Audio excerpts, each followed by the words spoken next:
conversar un poco más sobre lo que acontece en el Perú y sobre todo la importancia que puede tener este proceso electoral para la región. Nos acompaña ya el sociólogo Romeo Grompone. Él es sociólogo uruguayo-peruano, investigador del Instituto de Estudios Peruanos, doctor en Derecho y Ciencias Sociales por la Universidad República de Uruguay. Sociólogo, muy buenos días. Gracias por acompañarnos en esta mañana. Pues nos gustaría precisamente conocer cuál es la lectura que tiene usted del proceso electoral que se llevó a cabo el día de ayer. Da cuenta de alguna manera de una sociedad peruana absolutamente polarizada. Bueno, no sé si se me escucha bien. Sí, perfecto, perfecto. Bueno, una actualización de sus datos. Al 95% estamos en una diferencia de 0,3 según mis numeritos. Y entonces es un resultado absolutamente incierto, además de lo que tiene que ver con la impugnación de actas. Y como usted bien señala, depende de votos del exterior y votos de las zonas rurales, particularmente de la sierra, que es donde dentro de las zonas rurales se concentra más población. Bueno, yo no sé por dónde empezar. En todo caso, lo que sí llama la atención en abril, la rápida irrupción en 2 semanas de la candidatura de Castillo, que no había tenido, que sí había sido un dirigente magisterial, muy radical, enfrentado a otros gremios magisteriales, también de una orientación de izquierda, que esa era la única en el 2017 y era su actuación pública más notoria. Antes no, ni después tuvo ese protagonismo y de golpe desplaza parte del electorado en una elección muy fragmentada de todos los sectores y además dentro de la izquierda se impone frente a una opción que yo diría un poquito más a la izquierda de la socialdemocracia tradicional, que sería la de Verónica Mendoza, que era que se suponía que iba a tener el voto mayoritario de izquierda. O sea que finalmente se asiste a un escenario de polarización ya en abril y ahora en julio. Y digo en abril porque el tercer candidato no es mucho más que partidario de una economía de mercado, o si quieren llamarle liberales, o el término que fuera, era más un fundamentalista, integrista, conservador, que fue López Aliaga, que no salió. O sea que había como tendencias muy enfrentadas, muy disímiles, y yo diría que con muy poca vocación de mantener por lo menos ciertas pautas de lo que podía ser el Estado de Derecho, ¿no? Más allá de que la pandemia, pero además crisis económicas que venían de antes, ilustraba que había que introducir cambios en la política económica, en la política social. Yo no sé, bueno, entonces un poco si quieres, me daba la impresión que la pandemia como que reveló y extremó, como en todas las sociedades de América Latina, como ocurrió en Ecuador también, como está ocurriendo en Chile, como está ocurriendo en Colombia, como de otra manera también en Brasil, más atenuadamente, como en Argentina, toda una visión que no solo obliga a ver la política en términos convencionales electorales, sino qué es lo que está pasando con el conjunto de nuestras sociedades. Una de las cosas que queda muy claro en el Perú, no sé si en otras sociedades, es la oposición entre las zonas rurales, particularmente de la sierra y del sur, con respecto a Lima y digamos que todas las provincias del norte, que son las fronterizas con Ecuador, ¿verdad? Las fronterizas o cercanas a Ecuador, ¿verdad? Esa división regional es muy acentuada. O sea, Lima con el 33% de los votos gana mayoritariamente y con un fuerte pronunciamiento a favor Fujimori, que es lo que la sostiene. También gana en el norte del Perú y pierde prácticamente en todos los departamentos y todas las provincias del sur, que son más o menos el 21% de la Sociólogo, población. esto de alguna manera demuestra cuando pensamos en la ruralidad y en las zonas urbanas que hay este enfrentamiento, digamos, entre comillas, de lo que es una población más pobre, una población que no tiene acceso a los servicios básicos frente a una población que de alguna manera está mejor servida y en otras condiciones, ¿no? En la misma situación de vulnerabilidad de la zona rural. Es decir, que las diferencias y la polarización podemos decir que se da en estos aspectos. Bueno, ahí se me ocurren dos respuestas. La primera es que sí hay una tradición de ese voto de esas regiones hacia tendencias de centro izquierda e izquierda. Eso es una suerte de acontecimiento que se repite en todas las elecciones, pero no al extremo que se ha llegado hoy. Y la segunda cosa que sí da la impresión que está ocurriendo es que como que había una discusión presente en los temas rurales, que si estos medios, estas zonas rurales, con los procesos de conectividad que tenían que ver con tecnologías digitales, ampliación del mercado, estaban mucho más integrados a la sociedad, ¿no es cierto? No sé si están más integrados a la sociedad, pero sí mucho más cuestionadores de los sucesos que están ocurriendo en el país. De repente, precisamente porque están más integrados, son más críticos. Nunca se sabe, porque no hay una asociación lineal entre mayor desconexión y mayor radicalismo, ¿no? Es un tema que está pendiente de discusión, me parece. La otra historia que me parece que está pasando en el conjunto de la región es que, por lo menos en los países que he mencionado, es que buena parte de lo que se suponía que era la irrupción de las clases medias emergentes, bueno, esas clases medias emergentes que como que se superponían y se agregaban a las clases medias tradicionales, a mí me da la impresión que tienen una condición de vulnerabilidad mucho mayor y entonces están en una situación de inestabilidad, entre otras cosas, en el caso peruano, la extensión de la informalidad o la falta de trabajos estables. Todo lo cual hace que la situación sea extremadamente complicada. Ahora, sociólogo, ¿cómo ve usted, digamos, el futuro cercano del Perú con esta historia de inestabilidad que ha tenido en los últimos años, con una serie de cambios de sus primeros mandatarios? En muy pocos años, si no me equivoco, ha tenido 3 o 4 presidentes. Bueno. Ahora, además, independientemente de quién gane este proceso electoral, ya se empieza a hablar de fraude. Esto probablemente va a convocar a la organización social partidaria de uno de los candidatos, de cualquiera de los dos candidatos, a hacer expresiones públicas, ojalá no de violencia, pero es un país que ha venido arrastrando una serie de inestabilidades que podría agravarse probablemente ahora con este proceso electoral. ¿Qué opina usted? A ver, la primera, bueno, sí, estoy de acuerdo. No sé por qué, no retuve toda su pregunta, pero sí voy a empezar por la parte final. Que sí es probable que haya cuestionamientos de los resultados de estas elecciones. En todo caso, a mí me parece, es claro que, bueno, primero sí, ahora sí me acuerdo. Lo primero es la inestabilidad política. La inestabilidad política se debe a dos procesos.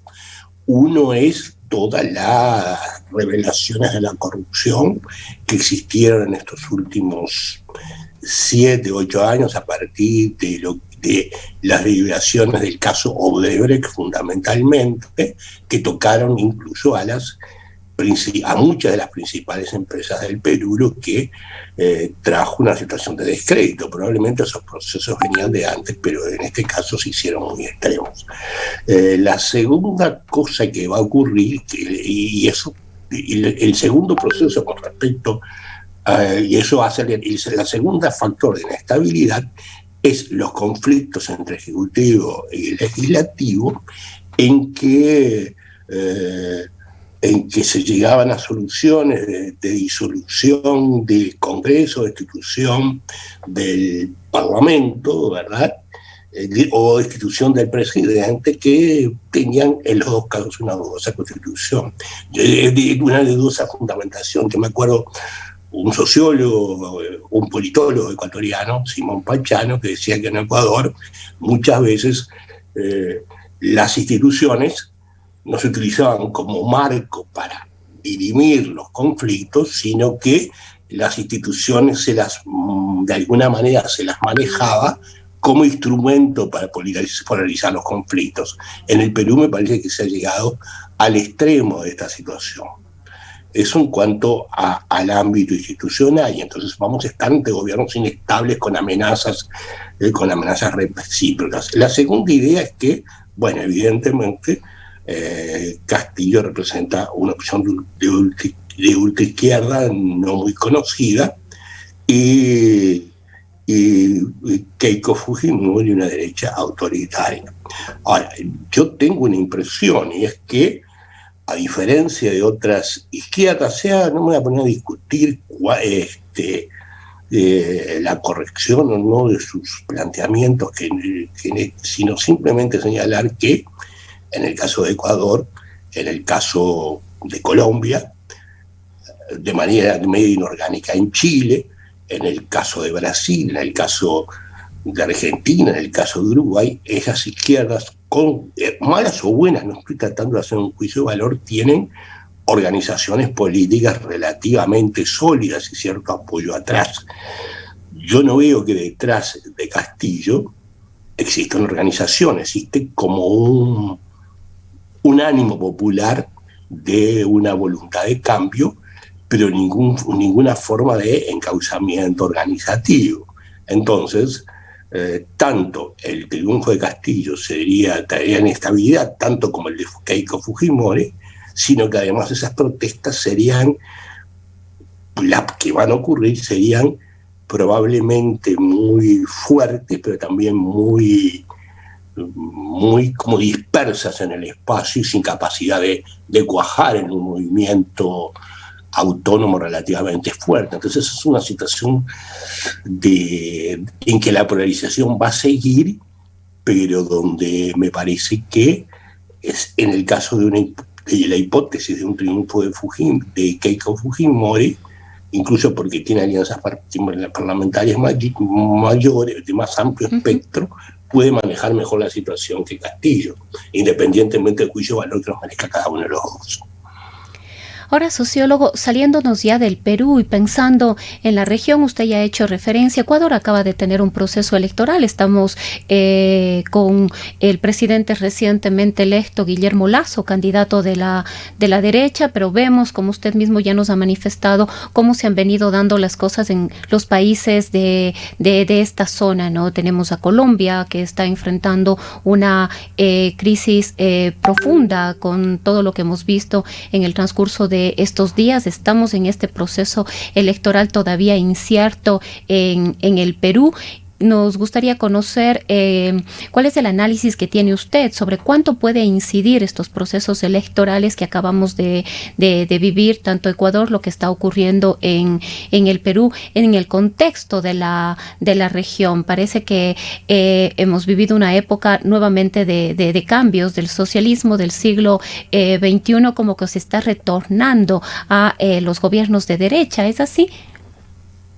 A ver, bueno, yo tengo la impresión que hubo con distintas expresiones, digamos, más organizadas y más cercanas, menos radicales, en el caso de Brasil y en el caso de Uruguay, con sus particularidades en Argentina, y otra izquierda bastante más radical y bastante menos institucional, por supuesto, en Venezuela y en Ecuador. Y en Bolivia yo creo que también tiene rasgos de institucionalidad, ¿no?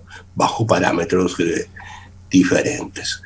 Después hubo como un retorno que parecía definitivo de gobiernos, por decirlo así, defensores de la economía de mercado y de derecha, de centro-derecha.